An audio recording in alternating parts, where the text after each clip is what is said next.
Bonsoir à toutes et à tous et merci de rester fidèles au programme du soir sur New World. Bienvenue dans Regard Croisé, le deuxième numéro de cette semaine. Encore 4 sujets à aborder avec nos invités. Nous parlerons d'abord du Sahara occidental, bagarre entre le Maroc et l'Algérie à une réunion au Japon. Nous irons ensuite Somalie. L'armée affirme avoir visé des groupes responsables d'exactions contre les civils à Tinzaouaten. Notre troisième sujet, nous prendrons la direction du Nigeria, des diplômes délivrés par 3 universités au Togo désormais approuvés. Puis nous terminerons bien évidemment par notre quatrième sujet Togo. Le MPDD ne contestera plus la victoire de UNIR à la présidentielle de 2020. Et pour en parler ce soir, 3 invités sur ce plateau avec moi. Germain Pouli, vous êtes journaliste, directeur de publication du journal Togo Réveil. Bonsoir Germain et bienvenue. Bonsoir docteur, bonsoir à tous les téléspectateurs de New World TV et merci pour l'invitation. Merci aussi à vous d'avoir répondu à notre invitation. À côté de vous, Maoulolo Samson Alidja, vous êtes également journaliste et analyste politique. Bonsoir Samson et bienvenue. Bonsoir à tous ceux qui nous regardent actuellement. Merci à vous pour l'invitation. Merci beaucoup à vous d'avoir répondu donc à notre invitation. Notre troisième invité ce soir, Louis Kamako, vous êtes journaliste et analyste politique. Bonsoir Louis et bienvenue. Bonsoir docteur, bonsoir à mes deux co-débatteurs, notamment à Samson, avec qui je partage pour la première fois le plateau. Merci beaucoup donc à vous d'avoir répondu à notre invitation. Et avec vous, nous allons aborder notre premier sujet. Nous prenons la direction du Japon, où s'est tenue la 9e réunion préparatoire du TICAD, cette conférence internationale sur le développement de l'Afrique, conférence internationale de Tokyo sur le développement de l'Afrique, une réunion à laquelle ont pris part entre autres le Japon et l'Algérie et le Maroc, mais aussi un invité qui s'est retrouvé, ou bien un pays qui s'est retrouvé de façon fortuite parmi les invités, le Sahara occidental, dont les représentants ont bénéficié d'un passeport diplomatique de la part de l'Algérie. La délégation marocaine ayant remarqué leur présence dans la salle a voulu saisir le panonceau. Réaction de la part des délégués algériens qui le plaquent au sol. La bagarre a donc éclaté entre les deux nations à propos de la présence du Sahara occidental, ce pays qui ne fait pas toujours l'unanimité. Doit-on le rattacher au Maroc ou plutôt le reconnaître comme État indépendant? La question reste toujours d'actualité et la bagarre s'invite donc au Japon à l'occasion de la préparation de cette 9e édition du TICAD. Nous en parlons avec nos invités. Je commence par vous, Germain Pouli. Le Japon a été le théâtre de cette bagarre entre deux nations, frères ou sœurs, et qui aujourd'hui ne se comprennent pas ou depuis plusieurs années, elles sont en froid à cause justement de la reconnaissance ou non du Sahara occidental comme étant un indépendant ou plutôt rattaché au Maroc. L'Algérie et le Maroc se livrent à un spectacle lors de la réunion préparatoire du TICAD. Oui, vous savez que cette conférence internationale est un grand rendez-vous entre l'Afrique en général et le Japon pour discuter des questions de développement et donc tous les pays sont intéressés par ce genre de coopération avec un pays comme le Japon et à cette occasion les autorités algériennes ont voulu réaliser ce que moi j'appelais un coup d'éclat parce que il faut bien dire que la République démocratique de Sahara occidental n'est pas reconnue par l'ONU, n'est pas reconnue par certains pays comme le Japon, donc qui du fait officiellement n'a pas invité donc cette république-là, cette rencontre, mais les Algériens ont réussi quand même à fournir un passeport diplomatique à l'un de ses représentants qui se retrouve à cette rencontre-là, préparatoire de la TICAD, et qui veut montrer à la face du monde que cette république est invitée à cette rencontre. Et d'où la réaction du Maroc, on l'a vu, avec ce diplomate-là. On connaît d'habitude les diplomates très réservés, mais voilà que c'est une bagarre qui éclate et donc qui veut empêcher aux représentants de la République de Sahara occidental de s'afficher comme invité officiel à cette rencontre, et l'Algérie aussi, le diplomate algérien qui s'interpose. Donc c'est une bagarre.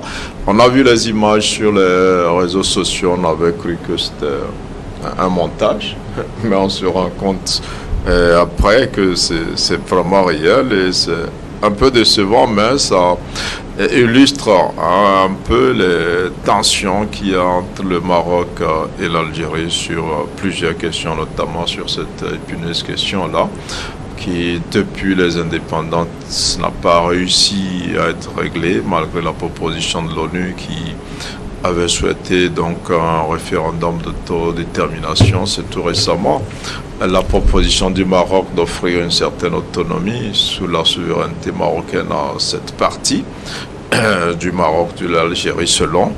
Et c'est ça qui a relancé le débat. Je pense que l'Algérie ici a voulu répondre à la France, qui avait récemment appuyé la proposition marocaine, et donc relancer un peu le débat en faisant ce coup d'éclat. Un peu triste, mais ça reflète effectivement l'animosité qui existe entre l'Algérie et le Maroc sur cette question particulièrement. Alors, qu'est-ce qui explique qu'un État délivre un passeport diplomatique à un territoire qui n'est pas reconnu, et comment arrive-t-il au Japon pour se présenter à cette réunion, et que ce soit lors de la réunion qu'on se rend compte que les représentants de la République saharaui ne devraient pas être à la table? Oui, officiellement le Japon n'a pas invité cette République qu'il ne reconnaît pas. Et l'un des ministres donc, du Japon l'a précisé, que ça ne change pas grand-chose qu'il soit là. De toute façon, le Japon ne reconnaît pas ce pays comme un pays souverain indépendant. Mais, comme je l'ai dit, c'est un coup d'éclat de l'Algérie, parce que quand la France, par exemple, soutient le plan marocain, on a vu un peu ce que ça a créé. L'Algérie a retiré directement son ambassadeur, demandé à son ambassadeur de replier et tout cela. Donc, sur le plan international, je pense que l'Algérie a voulu faire ce coup d'éclat. C'est malheureux, c'est triste, mais on vous invite, vous débarquez avec dans vos valises quelqu'un qu'on n'a pas associé à la réunion.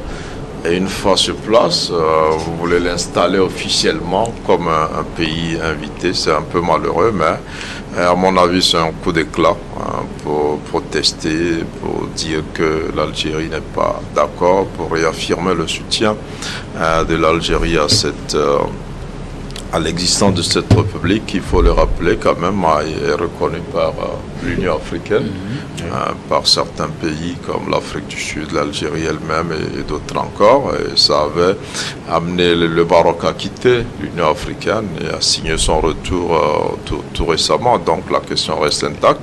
Et ce coup d'éclat, à mon avis, est un signal qu'on lance à la plus grande instance qui est l'ONU, peut-être, pour qu'elle remette au goût du jour sa proposition d'un référendum d'autodétermination, quoique dans les faits aujourd'hui, c'est un peu le Maroc qui gère cette partie-là majoritairement et qui a un plan de développement qu'il voudrait asseoir sous sa souveraineté, mais donner une certaine autonomie à ces partisans-là qui réclament l'indépendance qu'ils n'ont pas reçue donc, depuis toutes ces années.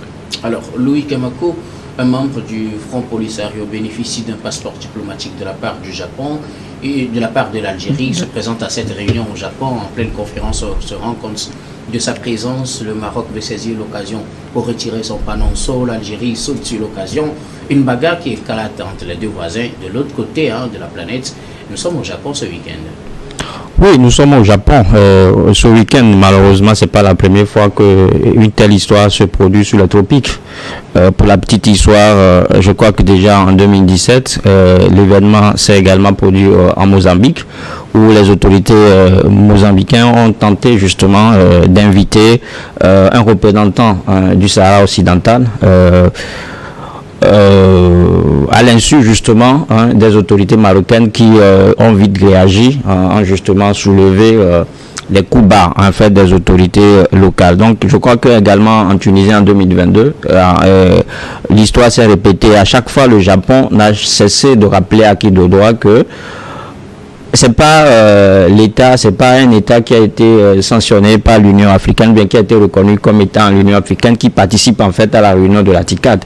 Quand on parle de la TICAD, je crois que j'aimais rappeler tout à l'heure, c'est le Japon qui organise, c'est le Japon qui détient en fait le droit, c'est le Japon qui invite. Donc je crois que le Sahara occidental n'a pas été invité, et cette façon de faire pour les autorités, en fait pour l'État du Sahara occidental, pour voir suffisante qu'aujourd'hui ils sont dans un coup de force. Vous avez posé la question tout à l'heure à Germain de savoir comment est-ce qu'on peut l'expliquer.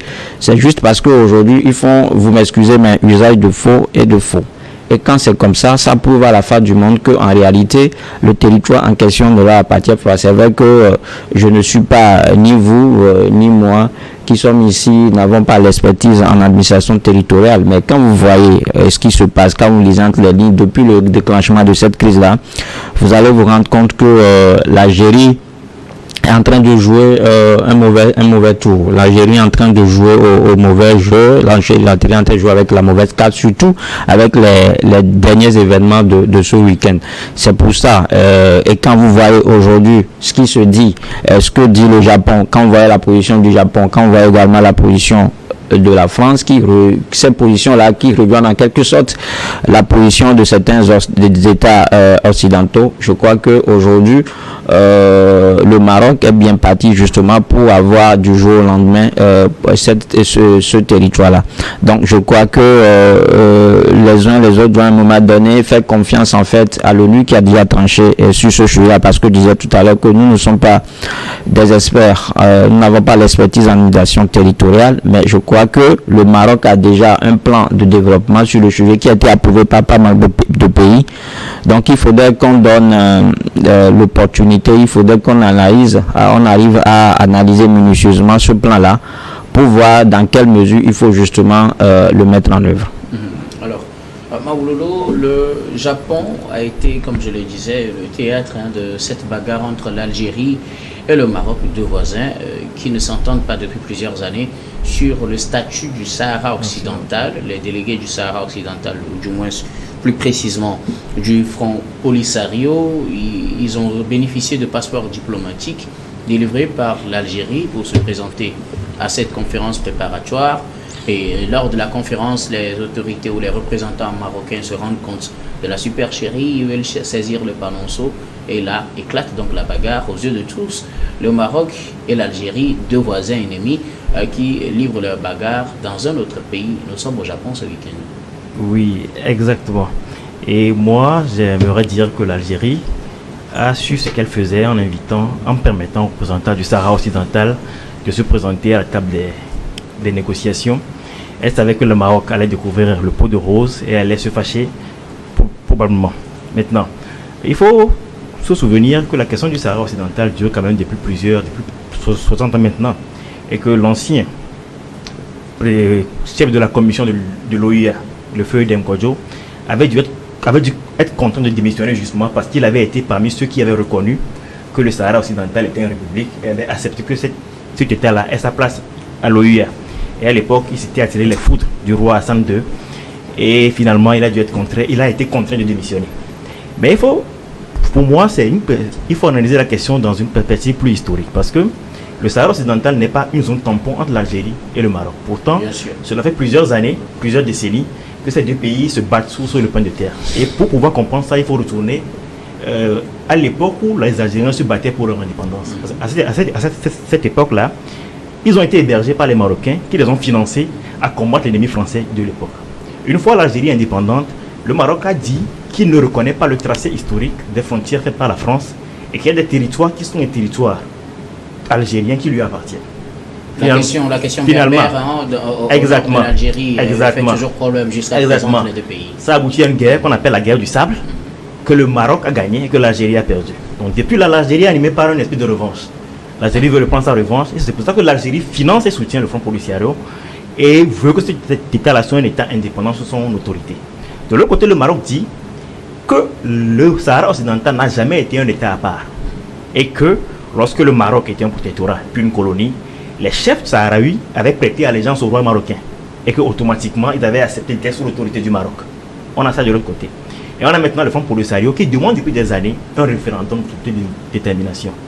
Et je pense que si actuellement, à cause des intérêts économiques et à cause de la stabilité, parce que on est dans une situation où la population algérienne soutient la politique algérienne sur le plan du Sahara occidental, et le Maroc aussi a une population qui soutient cette politique-là d'annexion du Sahara occidental. Il y a des enquêtes qui ont montré que si un roi venait au Maroc et que ce roi-là voulait donner l'indépendance au Sahara occidental, il risquait un soulèvement à l'interne. Donc pour les Occidentaux qui se disent qu'il y a assez de conflits actuellement dans la zone du Sahel, il faut trouver une solution pour qu'il n'y ait pas de conflits, pour qu'il n'y ait plus de guerre.